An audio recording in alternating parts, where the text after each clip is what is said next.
Malgré la réitération de Marie-Lise Lebranchu, rappelant que la gestion des fonds européens par les régions n'était pas remise en question, nous n'hériterons en fait que de la gestion d'une partie de ces fonds, à savoir le FEDER et le FEOGA. Adieu veaux, vaches, cochons, réforme. Néanmoins, j'aimerais attirer votre attention sur deux mesures phares de notre gouvernement. Le recrutement massif d'enseignants, rompant ainsi avec la logique de la RGPP, mesure majeure pour notre jeunesse et pour la qualité de l'enseignement. Et également, la lutte contre la pauvreté, avec un peu plus de places d'urgence, un RSA qui va monter, un accompagnement pour les logements.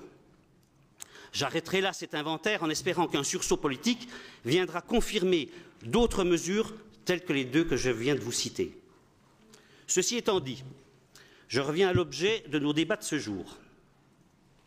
À la lecture des documents budgétaires, je souhaiterais tout d'abord féliciter l'ensemble des rédacteurs de cet énorme travail. Nous n'en doutions pas, mais cette année encore, nous constatons avec satisfaction que notre région est bien gérée.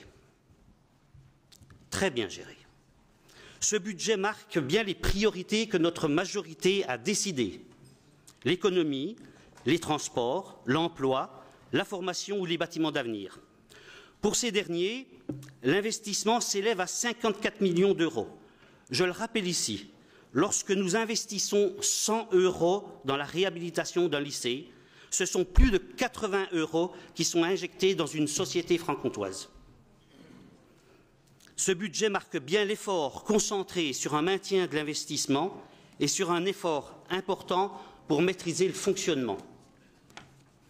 Nous le savons tous, pour continuer dans cette voie, il nous sera désormais obligatoire de supprimer des lignes budgétaires en investissement et en fonctionnement, reconduites d'année en année et qui, de ce fait, nous semblent légitimes. Non, nous ne sommes pas condamnés à financer les routes. Non, nous ne sommes pas obligés de financer autant notre communication. Nous devrons ainsi revisiter tant nos investissements que notre fonctionnement. Force est de constater que le gel des dotations de l'État, ajouté à notre perte d'autonomie fiscale, et je ne parle pas là de l'épée de Damoclès que représente le fonds de péréquation horizontale de la CVAE, moins 550 000 €, tout cela affecte durablement notre capacité d'autofinancement. Notre groupe regrette d'ailleurs que nous n'ayons pas augmenté notre ressource fiscale en alignant le prix du cheval fiscal pour les cartes grises à la moyenne nationale. Cette ressource représente une marge de dynamisme que nous aurions pu traduire financièrement sur des politiques fondamentales. Le jour où nous n'aurons plus aucune dynamique fiscale, il ne nous restera plus qu'à faire simplement une gestion comptable de nos politiques. Heureusement, la volonté de notre majorité a pu encore dégager un certain nombre de choix stratégiques pour l'avenir de la Franche-Comté. Nous pensons qu'un véritable cercle vertueux se met en place dans les choix de notre collectivité. Ainsi, nous nous félicitons de la politique bâtiment d'avenir de la région qui a su anticiper les besoins des lycées, notamment les aider à réduire leurs coûts de fonctionnement dans les années à venir, dont leur facture énergétique. Il en va de même pour la construction de la maison des énergies, maison à énergie positive, qui permettra aux acteurs du bâtiment en Franche-Comté d'avoir en main tous les outils nécessaires à la rénovation et la construction des bâtiments du futur. Par ailleurs, en intégrant dans la nouvelle stratégie régionale de développement économique la politique d'économie sociale et solidaire, ainsi que les critères d'éco-conception, la région a pris conscience qu'une autre économie était possible. Au regard de l'expérimentation des 2 nouvelles lignes ferroviaires transfrontalières, direction Valorbe et le Val de Travers, la région se veut volontaire quant à la réduction du nombre de voitures sur les routes. Et nous saluons cet effort, où l'on peut imaginer les prémices d'un plan rail comme souhaité par notre présidente. Nous notons également, avec beaucoup de bonheur, que dans le cadre de notre politique énergie, notre collectivité est maintenant prête à créer une SCIC régionale de production d'énergie renouvelable afin d'organiser et commercialiser les productions locales. Pour information, le cabinet d'audit Ernst & Young a analysé le potentiel de création de valeur de l'éolien. Ainsi, côté emploi, chaque million investi dans l'éolien au sein des 27 pays de l'Union contribue en moyenne à la création de 20 emplois.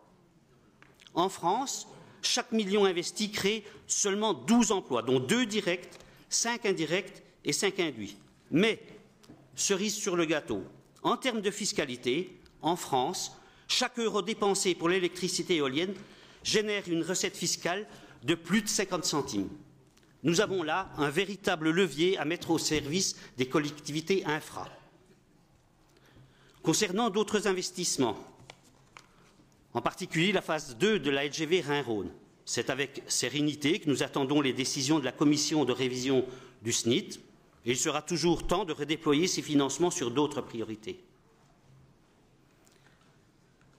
Bien sûr, vous le savez, les élus Europe Écologie Les Verts sont par nature exigeants et impatients. C'est pour cette raison que nous apportons des critiques constructives au sein de notre majorité. Ceci nous amène à partager et à porter avec nos camarades socialistes des politiques efficientes. Si par un improbable hasard, un de nos collègues siégeant dans l'opposition venait une fois de plus essayer de trouver la matière à démontrer une quelconque faille dans notre majorité, je le redis solennellement, nous sommes fiers et heureux de participer à cette majorité qui, elle, est au service des Francs-Comtois. Et il serait assez osé de la part de nos collègues de l'UMP de s'engouffrer, avec une dose de sarcasme, dans une quelconque brèche, alors qu'au sein même de l'UMP, ou faut-il l'appeler maintenant le RUMP, la crise se joue au plus bas niveau.